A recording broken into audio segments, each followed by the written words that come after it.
Hi you guys. So I wanted to do a video that I haven't done in ages, probably 6 years when we started YouTube.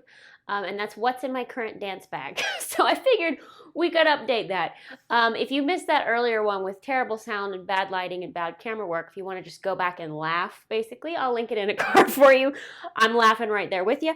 But that was back when we didn't know what we were doing. But anyway, I wanted to update you as to what I bring in my dance bag, not just to dance, but also things I use to film, things I use in the studio, just sort of the current life update as to what's in the ballet bag. First thing I wanted to mention is I need a good dance bag to carry around these days. And you guys know I love my Cloud and Victory friends, my beautiful Cloud and Victory friends. Love that brand. Actually, that leotard that I was wearing in the latest Dewdrop video is Cloud and Victory. I'll link it below. But they have their Doing It for Pizza ballet bag, which one of the things Cloud and Victory does is they sort of do play on words, and they do fun little memes and just a lot of fun stuff, but they're also a very inclusive brand.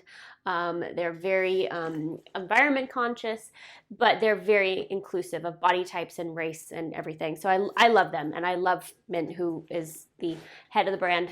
Love you, girl. But anyway, they have these Doing It for Pizza bags. They come in black and pink, and they are doing a relaunch. So I wanted to re-mention this because they sold out of them, and now they're relaunching them. So they black and pink, beautiful teal on the inside on the black one, and they just have so many little compartments of things that you kind of need for your dance bag. So there's little compartments on the side. There's a compartment on the front. Just so many little nooks and crannies you can put stuff. It holds a lot. They also have this compartment on the outside, which is quite handy. Look at this. I apologize if the mic's picking up a lot of the sound, but look at this.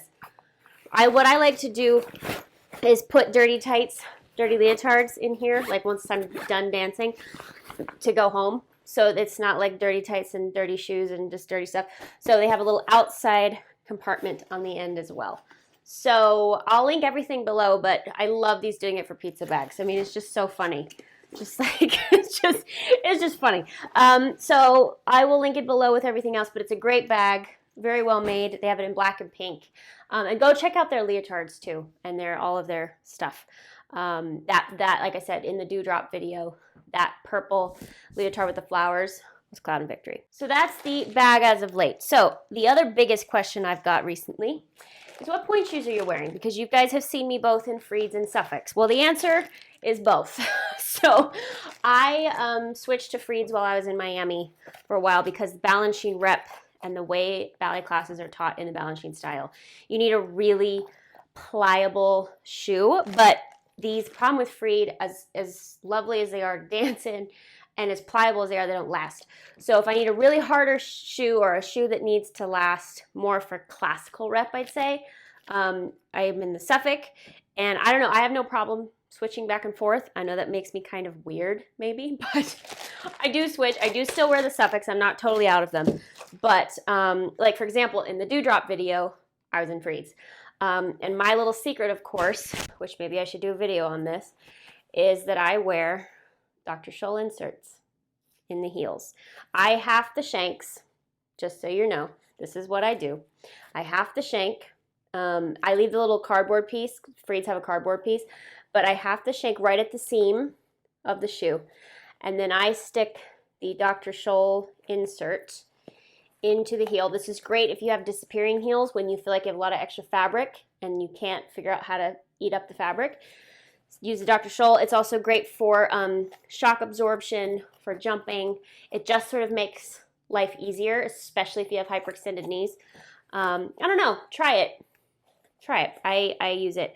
I crisscross my elastics now. If you want an updated video on how I sew my pointe shoes, which still might be the same as the last one, I can't remember. But I crisscross the elastics. I like invisible elastic. And the ribbon, wow, these shoes are kind of beat up. Sorry. The ribbon is, I do one long piece now. So that avoids, if one ribbon comes unattached, it's still on your foot. And so you sew, the ribbon is one long piece, and you sew it up under your arch it goes up under the arch. And so that way, if one side comes unsewn or something happens, it's still one complete ribbon to the other side, and it's not going anywhere. So that's sort of what I do recently, both with the Freeds and with the Suffolks. The reason I can switch back and forth is they are what we call a turn shoe. And I'm not talking about pirouettes. I'm talking about how they're made. They're made inside out. They are not a different kind of shoe like a Russian or a Grishko, which are made completely differently, or even a Gainer, which is made completely differently. These are made the same, and so they're the same way of dancing. The shoe breaks down the same, so that's why I can switch. I couldn't go from like a Grishko to a Freed, or a Gainer to a Freed. That would be like speaking another language. But with this, I'm okay to switch, and I do. For my flat shoes, I am currently wearing, which I've worn in recent videos, Sodanza. These are the canvas Sodanza shoes. I have them both in pink and in nude in the recent ballet videos. I wore nude. These, as you can see, I've kind of killed, so they're on their way out. But I have another pair coming. But depending on the outfit, whether I wear the cutoff tights or pink tights or whatever, I do have a pair both in pink canvas and in nude canvas. I think they also come in black, I think. Don't quote me on that. But I really like these. You know, I don't need a lot in my ballet shoe. I just want it to hug the foot, not have a lot of extra fabric, and be supportive. And these are very supportive in the heels. You could also put Dr. Scholl inserts in your ballet shoes. I used to. I don't anymore. I like the feeling of using my feet as is. But I do wear the Dr. Scholl inserts in the Pointe shoes. The toe pads I wear are Suffolk. They are the normal cloth Suffolk ones. I'll link them below as well. Some people like gel, some people like lamps. Well, you guys, you've got to find what works for you. These to me, they're disgusting, by the way, but this is what happens. They hold up. They're very thin. I don't like a lot of stuff. I still wear these. I've worn these forever. I wore these at City Ballet. I wear them now. These are these Suffolk ones. They come in different sizes. I think they also have like cute pattern ones now, but still in those. Not a lot's changed. So the other thing I have is this little bag. It's actually a long comb bag, but I keep little pouches of things. In this thing, I have a headband or two. I actually have a ton of headbands. I either like these. You can get these on Amazon. I like the thin ones or these thicker ones that stay, and I do like the hard ones.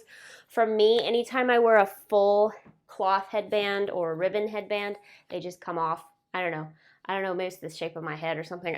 But I like these. They stay on. They're not going anywhere. And they have a little bit of canvas on the inside, so they really hold. These are silkier. They're smaller, just depending on the look you're going for. But I have basically a headband to match every leotard that I own. Yeah, don't ask. And obviously, for me, with hair going back and stuff from thyroid, I have a lot of this. As you probably saw in the Dewdrop video, I forgot to do my hair in that video. Yeah, good job, Katie. But anyway, I have a lot of this stuff, these little pieces. And so what happens when I'm dancing is either I have to have them in my face or I have to spray them down. And I don't want to wear hairspray slacked to my head every day of my life. That's what these are for. The other thing I have in here, if you got if you get my Kathryn Morgan haul, this was an item from ages ago. I think one of the first ones. The Hairpin Pal, which is a big magnetic thing for hairpins, and which is great, particularly if you are, dancing a lot and they're around and they find their way into different places and other bags. You just sort of go like this over your bag, and the hairpins will attach. And it's just a big magnet. And it's very, very handy. The other thing I have currently in this thing is the same little football. Not football, but I roll my feet out with this. I have had this since I was an apprentice with New York City Ballet. I will insert a photo here. This is the same ball. It is now completely beaten up. It looks like it's been eaten by a dog. It hasn't. It is a dog toy, but it looks like it's been eaten by a dog.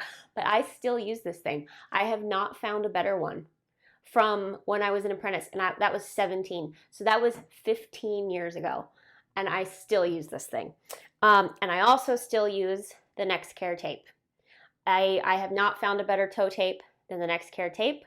It is waterproof, it is squishy, and it does not come off, which is quite handy. I think maybe if I go more than 3 hours, I'll have to retape, but still the best toe tape. So again, you guys, once you find things you like, not a lot changes. I know you want me to tell you some brand new product that's like amazing, but I kind of stick to my standards. Another thing I'm sure you're wondering about is, do I still wear fake hair and buns? Absolutely.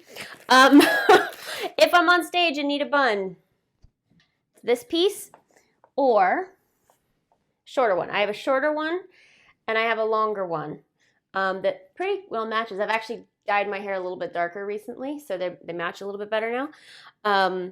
But this is for a smaller bun, this is for a bigger bun, and then I don't have them right here, but I do have clip-in extensions for a hair down ballet, which is what I had to do for Slaughter, because my hair is very, very thin. And while right now I don't have any fake hair in, this is all real, from stage, it does not read. From stage, it looks exceedingly thin. So yeah, no shame. I have fake hair for buns, fake hair for extensions. I've had those hair pieces since I was in New York City Ballet, so I have no idea what they are. They were given to me by our makeup and hair guy at the time. So I have no idea what it is. But guys, you don't have to spend a fortune on hair extensions, especially for stage or for buns. If you're not like going to the Oscars and having to wear your hair down, do you know what I mean? Like for a wedding too, like I wouldn't do cheap, but you can find them on Amazon. You can find them at your local, you can find them in the drugstore sometimes, or your local beauty supply store. You don't have to spend a fortune on extensions for ballet and for the stage, because you're going to be far away anyway, so no one cares. 2 other essentials. The tennis ball that I've had forever. It happens to be pink. I'm not sure. I think it was a breast cancer one that I got. Still use a tennis ball on a daily basis. And good old-fashioned jet glue. Again, standard, been around forever. Jet glue for making Pointe shoes last a little bit longer. Those still are very, very standard. The recent addition to the ballet bag, of course, is COVID masks. This was made by a Ballet West Academy student, Aria.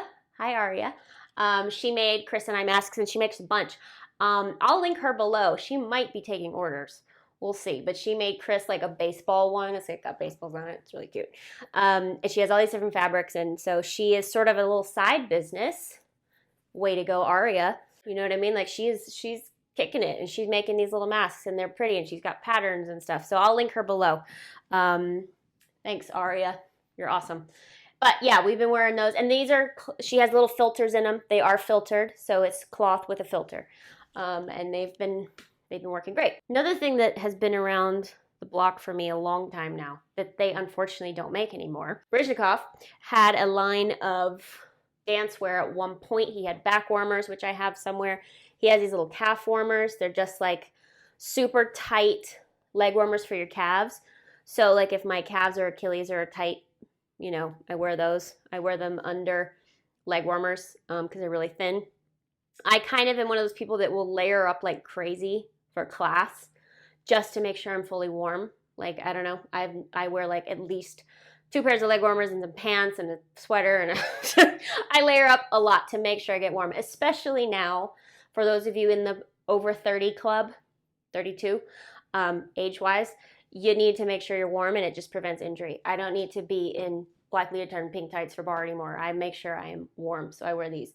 And some version of leg warmers or warm-up pants or something. The other thing, a lot of you asked me after the Dewdrop video recently is what skirt that was. And I love her skirts. I have a ton of them. They're by More Skirts. She's on Etsy. Here you go. More skirts. She's got a million colors, a million lengths. You can customize the length, the waistband, and the color. And they're just these thin, that's all it is. Thin, beautiful high-low skirts. Also one I wore in both Pointe class videos. The black one is her, just a little bit shorter, which I love. And then she also does much longer ones, which this is not a longer one, but pink. I mean, she's got a million colors. But for those of you that really liked this one, this is short. This is, black is extra short. Black is extra short. This is short with the narrow waistband. She also does thicker waistbands, but narrow waistband and plum. So I'll link that below. But go check her out on Etsy. She's a former professional dancer. She was teaching at the Ballet Met school. Go check her out. A lot of us pros like her skirts. So go check her out. That's it for the dance bag, with the exception of sewing kit. I happen to have my sewing kit in there right now. Not really sure why. It doesn't usually live there. But to be honest, you guys, I still use the bunhead stitch kits. You can use dental floss. You can use, whatever. I still use the bunhead stitch kits. Again, I've always used it, stuck with it. I seem to have a million of them lying around. Like, I don't know where I got all these stitch kits, but I haven't had to buy a stitch kit in years, and so I still use them. And they're great. They come in pink, black, and white now thread, I think. Again, it's been ages, so I'm not sure. So a lot of you asked me what I used to film. I'm actually filming currently right now on my iPhone, which is rather handy because I can connect the mic as well, which the mic, I have two of them depending on what I'm wearing. I have a white one and a black one. I'll link it below on Amazon, the Amazon link, but it's this like Movo brand, and they're just hook them up and they connect to iPhone. When I do ballet videos, if you ever see something bulging out of my back, it's my phone with this. So, because I want to make sure you guys get good sound quality, because if any of you are trying to start a YouTube channel, you can get away with bad video, but you really can't get away with bad sound quality, which I've realized. Like, even on the first bar class that Chris did on here, I wasn't here yet, and so he didn't have the mic. Beautiful video quality, but the sound was bad because it was just him in the studio, and everybody was like, you should wear a mic, you should wear a mic, you should wear a mic. So if you're going to do a YouTube channel, sound quality is imperative. So this mic that I have on right now is hooked right up to my phone, which is right there. So again, easy peasy. And the big camera that I use is the Canon T5 Rebel. It has different lenses, but this is the camera that I usually use for bars. I use for most videos, except for now. I mean, now when I can, I use my phone because the quality is so good. But for any studio videos, pretty much I use this guy. And I got this for Christmas probably a year after I started YouTube, so probably 5 years ago. So I've had it forever, and it's lasted. So that's basically it, you guys. Other than, I always take my purse separate with wallet, keys, phone, whatever. That's separate. I don't put that stuff in my dance bag because, quite frankly, I just don't want my wallet and phone to smell like Pointe shoes, quite honestly. So that's what's in my dance bag. Very similar to what I did 6 years ago. Different shoes. I was wearing blocks at the time. But yeah, if you want to go have a laugh at that video, it's in the card, and go comment watching in 2020 just so we can all see who's watching in 2020, because talk about bad quality. Anyway, so that's it. If you have any other questions for me, anything else you want to see, I'm going to very much regret saying this or hesitate in saying this. If you want to see an updated leotard collection, let me know. Can't promise you I'll do it because that could take a while, although I don't have as many as I did last time, however many years ago. But if you want to see the current leotard and skirt collection, leave me a comment. Let me know. It could be fun since it's been a while, but we'll see. Anyway, if you want that, let me know in the comments below. If you missed that video where I compared my Aurora from 10 years ago to Aurora like 2 weeks ago, it's right there. You can click it to watch. There, new ending screen. Love you guys so much, and I'll see you next time.